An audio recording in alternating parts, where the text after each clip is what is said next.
man is on a quest to play God, to control the weather and use it as a weapon. Lightning, torrential rains, hurricanes, targeted at the enemy. The ultimate war is if you never have to fire a round and nobody ever knew you launched the fight. Is it possible there have already been attacks using weather weapons? Some people believe that Katrina was weather warfare at its most potent. But how do we get from understanding extreme weather to making it do our bidding? Earthquakes, tidal waves, those become the future of warfare. This series investigates how the impossible is becoming possible and what it might mean in the future. If an enemy could change the jet stream over North America, it could plunge North America into an ice age. In recent years, peculiar cloud formations have been appearing in the skies all over the world with increasing frequency. I think most of us in North America have wondered at these plumes crisscrossing the sky in grid patterns, parallel rows, and the now familiar X's. And many of us have wondered what these trails are. While highly speculative, some researchers suggest these strange cloud formations are another agent of weather warfare. They first appear to be simply contrails, coming from high-flying jet airplanes. But these trails linger in the sky for many hours, some for even an entire day, forming an artificial cloud. Some researchers refer to them as chemtrails. Chemtrails are deliberately sprayed by high-flying U.S. Air Force tankers, dispersing chemicals into the atmosphere. Will Thomas has authored a book about chemtrails. Since the late 1990s, he has worked closely with another journalist in investigating these strange patterns that appear in the sky. We have an FAA representative, in fact, a high government official, a person we came to call Deep Sky, attesting to the truth and the reality behind chemtrails.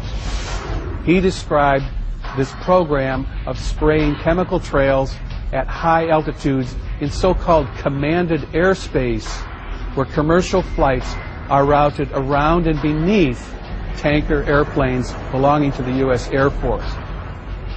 The theory is that chemtrails are being used in conjunction with HAARP. By spraying metal oxides into the air above enemy skies, then directing ELF waves from HAARP to heat those metal oxides, the temperature of the sky is raised to more than 100 degrees Fahrenheit, preventing the accumulation of water vapor that would otherwise form clouds and produce rainfall. The ELF waves HAARP produces bounce off the ionosphere and are able to curve around the Earth over the horizon to the ground, making any point on the globe well within reach. One of the dangers in spreading chemtrails is that it acts as a desiccant and further dries the air. In other words, these chemical particulates can dry up the atmosphere and induce drought. Imagine the effects of chemtrails on the battlefield, causing extended droughts in enemy countries, drying up their resources, forcing surrender. Just as terrifying is another form of weather being weaponized, rain, that can trigger devastating floods and wipe cities clean off the map. If you can make it rain, you can have a profound effect on the battlefield.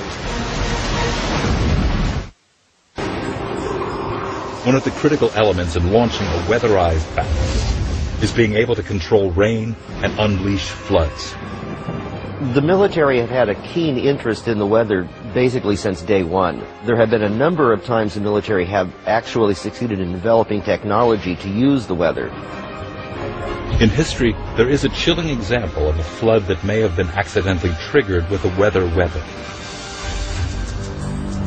August 15th, 1952, near the small town of Lynmouth, England, a massive rainstorm strikes. The river swells. Scores die. It's estimated that 250 times as much rain fell in a period of 24 hours as normally fell in the entire month. The East Lynn and West Lynn rivers flood their banks. According to the BBC, 90 million tons of water sweep down into the town of Lynmouth. 35 people were killed. Bodies wash out to sea and are never found. Trees are uprooted, forming dams behind bridges, creating walls of water that carry huge boulders into the village, destroying shops, hotels, and homes. Was this just a freak act of nature?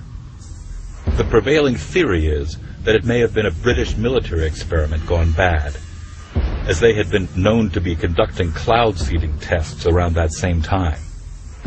The British military would be experimenting with cloud seeding for the same reason as any government or military, because if you can control the weather, if you can make it rain, you can have a profound effect on the battlefield. Allegedly, early on the morning of August 15, 1952, some witnesses had reported seeing Royal Air Force jets flying in the area, at times disappearing from sight high above the cloud deck. Were they on a routine training mission? Or, as some people speculate, were they dumping payloads of silver iodide into the clouds? Silver iodide is one of the most common chemicals used for cloud seeding. It forces the tiny ice crystals that make up the cloud to fuse together. Once enough tiny ice crystals fuse together, they become heavy and fall to the earth in the form of rain. And on that fateful day in August of 1952, rain fell in record amounts. Did the Royal Air Force embark on daring cloud seeding experiments without the public's knowledge? Some people reported seeing aircraft undertaking strange maneuvers, and it subsequently emerged that there was an experiment codenamed Operation Cumulus, which was indeed an attempt at weather modification. Little over a decade later, the U.S. military conducted experiments to bring weather to the battlefield. October 1966. The Vietnam War is in full swing. U.S. military scientists are devising a way to slow down enemy forces using the weather. The Air Force employed a groundbreaking military directive called Project Popeye. Project Popeye was a weather modification program that involved cloud seeding, and the idea was to produce or exaggerate the monsoon rains that are traditional in that region. Experiments are carried out beforehand with the military aircraft dropping silver iodide crystals in clouds over a strip of the Laos Panhandle, east of the Belovens Plateau in the Sekong River Valley. The goal of Operation Popeye was to extend the monsoon season and create an inordinate amount of rainfall by seeding clouds over the Ho Chi Minh Trail. The Ho Chi Minh Trail was the primary supply route by which the North Vietnamese Army really supplied its troops that were operating in combat forces operating in South Vietnam, as well as supplying the Viet Cong. So it was the most significant logistical center of gravity to the North Vietnamese, and it was an important strategic objective for the United States and our ally South Vietnam to try to interdict that supply line to cut off those supplies to the enemy. Operation Popeye's objectives are to soften road surfaces on the Ho Chi Minh Trail, cause landslides along roadways, and wash out river crossings. They did succeed in generating rain. They did succeed in turning the Viet Cong resupply route into a quagmire of mud. It didn't slow them down a bit. They were bringing the stuff in on bicycles, and they just slogged through the mud. Operation Popeye showed that weather can be brought to the battlefield as rain, but can it also be weaponized in the form of a hurricane? Some say it already has. Some people believe that Katrina was weather warfare at its most potent. When we talk about weather warfare, we are talking about a death technology. This has nothing to do with enhancing life. The aim of weather warfare is catastrophic environmental destruction and horrific loss of life. In the future, he who controls the weather will probably control the Earth.